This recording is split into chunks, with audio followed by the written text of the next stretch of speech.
بسم اللہ الرحمن الرحیم۔ آج کی حدیث مبارک حسد اور بغض کی مذمت اور سلام کی فضیلت۔ جامع ترمذی حدیث نمبر 2510، مسند احمد حدیث نمبر 1412 1430۔ حضرت عبداللہ بن زبیر رضی اللہ تعالیٰ عنہما سے روایت ہے کہ سیدنا رسول اللہ صلی اللہ علیہ وآلہ وسلم نے فرمایا، یعنی تم میں پچھلی امتوں کی بیماری سرایت کر جائے گی، حسد اور بغض مونڈ دینے والا ہے، بالوں کو نہیں مونڈتا لیکن دین کو نقصان پہنچاتا ہے۔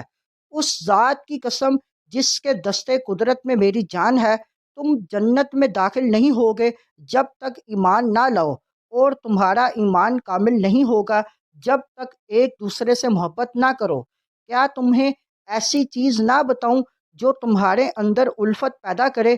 اپنے درمیان سلام کو عام کرو۔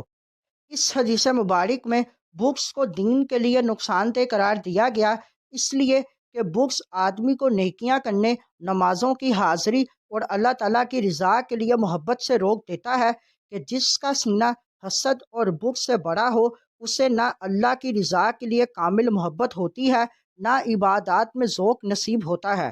ارشاد نبوی میں حسد کی مذمت بھی کی گئی، اس لیے کہ حاسد تقدیر الہی پر راضی نہیں ہوتا۔